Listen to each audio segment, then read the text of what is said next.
Prettiest thing in the world, but I tell you this, the prettiest thing was those fans, and especially that student section. I know I've talked about it all week about really being excited about experiencing Nippert Stadium for the first time at night in a really hostile-like environment. And I heard Chip Kelly mention at halftime, he said something to me before the game even started about, you know, just the stadium and the atmosphere and the student section. It was a factor.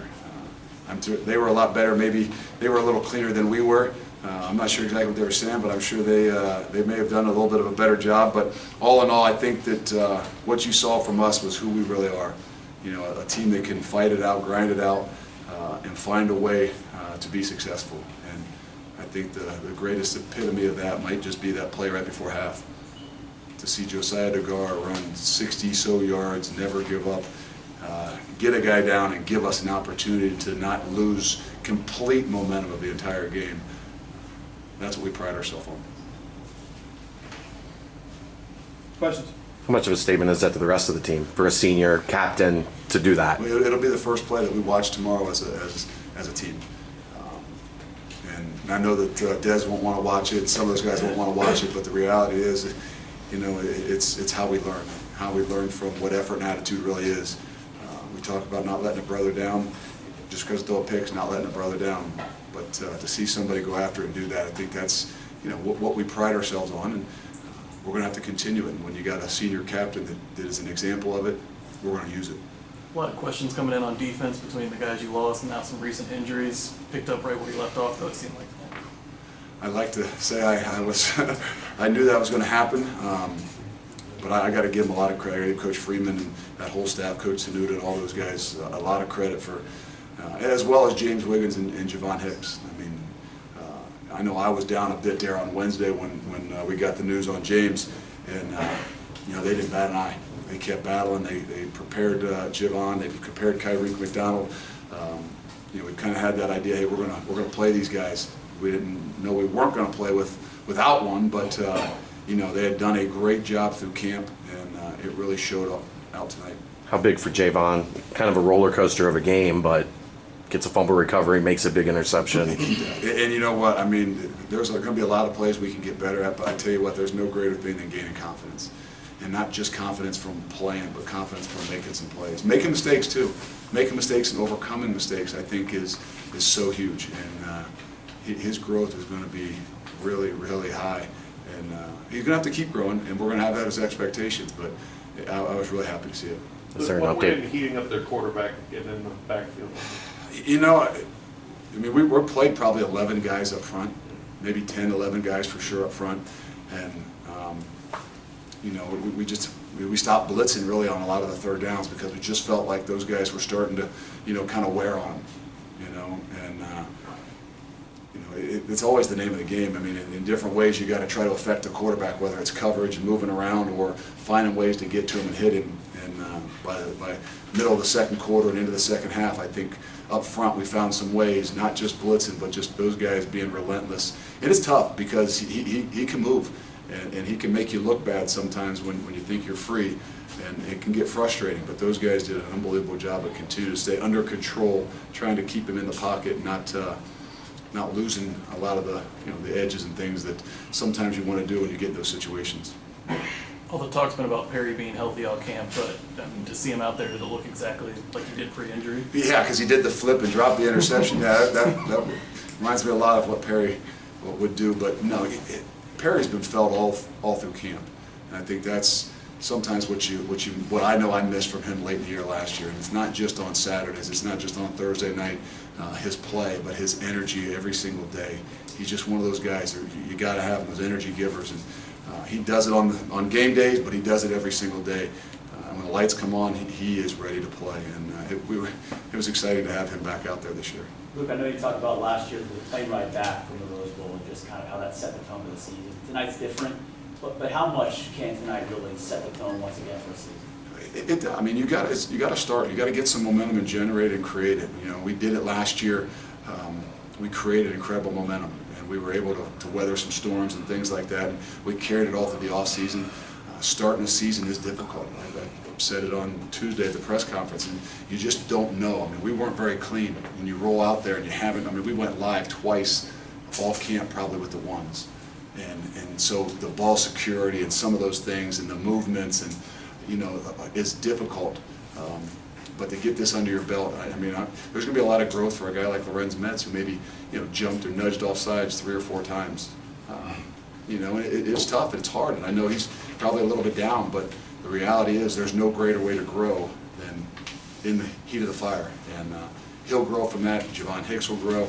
We'll have a lot of guys that'll, you know, grow from these type of victories. Other than the false starts, how do you think Mets held up? It didn't seem like they really caused any problems from that side. No, I mean, when he gets his hands on you, he's really good. And I think that, you know, the confidence you got to build, it's not easy. You know, it's a lot easier to come in and play defensive line than it is to play O-line.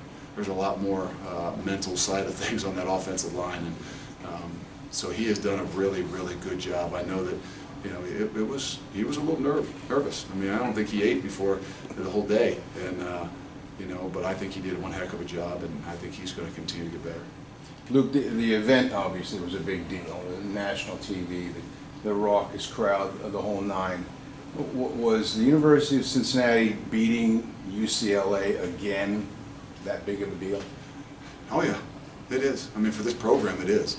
But, you know, I think I said it to the students the other day when we had the little convocation. I said this was an opportunity, and probably one of the first ones in a while, to show what kind of energy we really have on campus. And I know it's a sporting event and you can see it, but you can learn so much about what's going on the campus, you know, and your students especially, by events, you know, and events like this, you know, a Thursday night. I'd say this is an opportunity for us to show the country, not just our football team, but what our university and the energy that's behind this. You talked a lot about having to deal with success and kind of higher expectations after last season. Even with some of the self-inflicted errors, turnovers, and penalties, things like that, do you feel like the team was able to do that and overcome? Yeah, they kept their confidence. I think that comes from winning. I think that we learned a lot last year about how do you battle through and continue to have success. You know, whether we got beat or lost or whatever it was. And you saw that today. There wasn't a panic. There wasn't a panic. We turned the ball over going into halftime, and there wasn't a panic. And you know, we give up a 72, 73-yard botch on defense, and there wasn't a panic. That didn't even happen early on last year. So I think the growth, I said it, and the maturity from having some of that success last year was really seen today. Other than the throw at the goal line, what do you think of Ritter's night? A lot of people won't know it. He probably won't be down here to talk because he lost his voice in the first half. So we had to go to a silent count. We had to actually have our guard and center start making all the calls. He couldn't make checks. So there's a lot of other things that were going on with him that made it even more difficult. You know, I think that the flow of the game made it a little bit more difficult on him. You know, he was slinging and throwing the ball pretty good early. You know, you get up a little bit, you think you can start to run the football a little bit more and impose your will. And I think we maybe, you know, took that out of his hands a little bit. But all in all, he did a great job at managing the game, controlling himself, understanding what we needed to do, and battling through not being able to talk to or make any communications to the guys up front.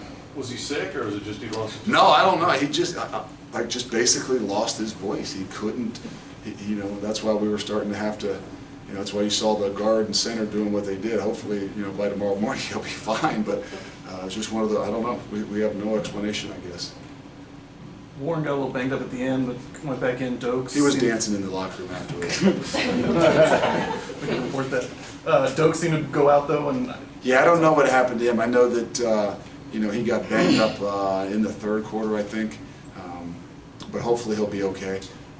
I haven't really heard, haven't had an opportunity to go in there and see. He didn't come back in.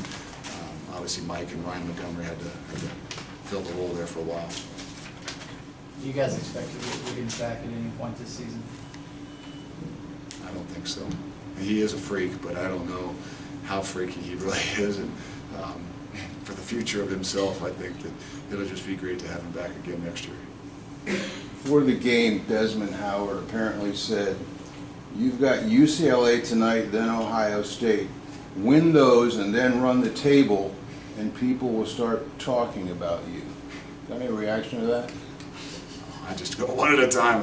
I think he said some crazy stuff last week too, somebody told me. But I don't watch. you know. That's a plan, that's a goal, but it's really difficult for, to put anything out in front of just, you know, celebrating this right now and having some time to get on to the next one.